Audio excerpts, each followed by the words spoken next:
Hello dear friends. In this video, we will talk about a budget option for leveling the floor in a small room. In a specific case, I will level with a gypsum-based leveler and try to minimize material costs by applying a thin layer of a leveling coating for subsequent installation of laminate flooring.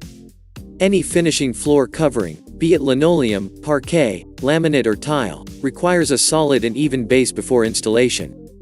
Therefore, even if it seems to you that the floor is, in principle, even, you need to at least walk along it with a long rule and level and make sure there are no depressions and bumps on it. Some people mistakenly believe that small depressions are contraindicated only for linoleum, since it is soft in itself and it will be immediately visible, and for example, for laminate floor, depressions and transitions are not at all scary. After all, it is quite hard, and a small fossa will simply remain under him and that's all.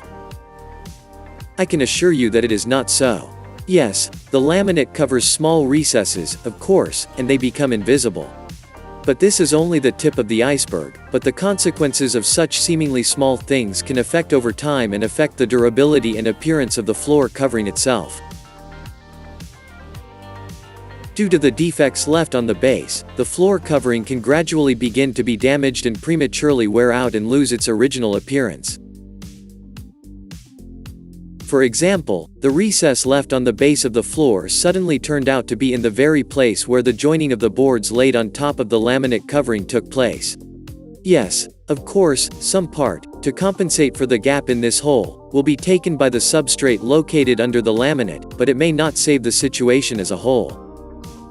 Since, during the further use of the floor covering and when walking, standing with a foot in this place, the laminate will be forced to bend, due to which, the locking part will begin to break and wear out from the resulting friction. In such a situation, particles of dust and water will get into the lock part when cleaning the room, from which in the future, as a result, rapid wear of the lock and swelling of the laminate from moisture that has got into the lock. Therefore, in order to avoid unnecessary problems and disappointments during operation, it is simply necessary to level the base of the floor before laying the topcoat. To understand whether you need to level the floor or not, you need to perform certain actions, for which you need a rule and a level. Of course, for faster work, you can use a laser level, thanks to which it is very easy to understand whether there is a slope in the room and where the protrusions and pits are located. Of course, not everyone has such a device, but if you want to make your life easier, you can take it in rental and by the way, at the same time check for example the ceiling and walls. And for those who are interested in how to do this, you can see in my other video a link to which I will leave in the description. In order to accurately understand and determine what to do with the floor, before inspecting it, the old floor covering must be dismantled. The first thing to determine is to check whether the floor is located in the same plane. If there is no slope and the surface is straight, very good, this means that the consumption of material for leveling the floor surface will be minimal. If the room has a large area, there are large slopes, many depressions and irregularities, then in this situation it is better to draw a floor map, where you can indicate all the irregularities and heights, and of course, in this case, the alignment must definitely be done according to the beacons. If the floor has protuberances in the form of bumps, sometimes it is much cheaper and easier to cut off or knock down the protrusion than to pour in an equalizer to block it. One of the most important points when leveling the floor is thorough and repeated priming of the surface. Many factors depend on how well the floor is primed. One of the most important is the survivability of the leveling solution, which allows you to calmly distribute it and finish leveling.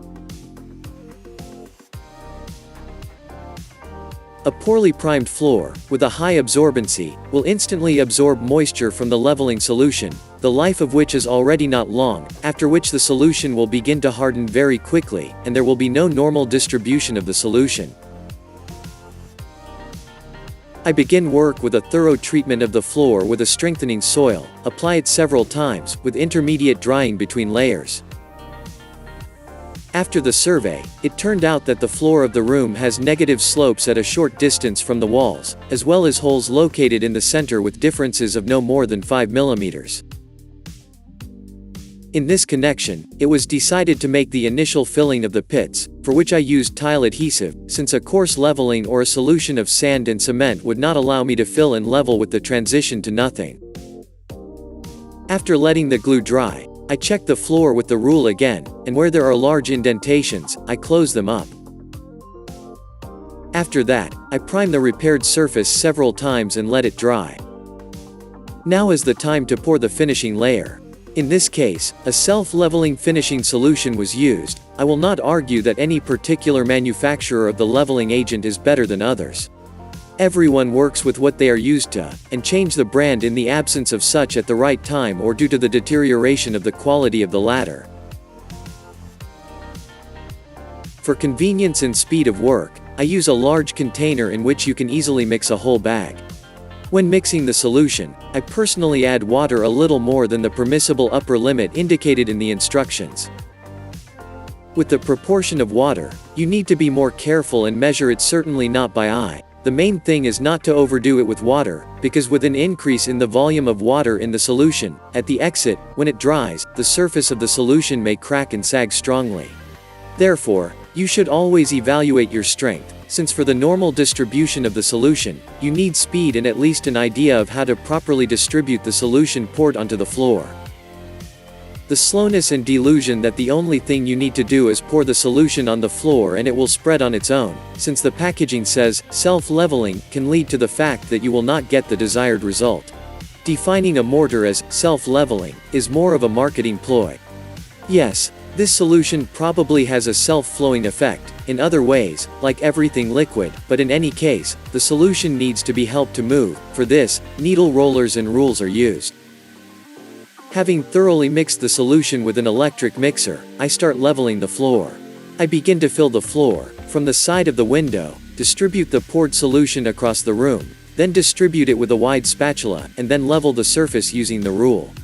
Gradually moving towards the exit from the room, pour the solution across, in strips, trying to mix a new portion of the solution as quickly as possible. Pouring the solution onto the floor, I immediately level the solution with a spatula and the rule, removing all transitions and influxes.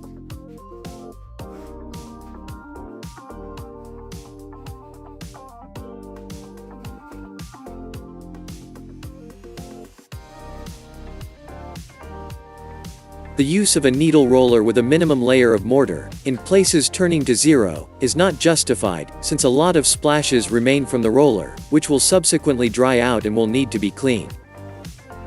After pouring the leveling agent, I give time for it to harden, and as soon as it is possible to walk on it, I check the floor by applying a rule to it, after which, in places where there are small influxes or defects, I clean them off with a spatula.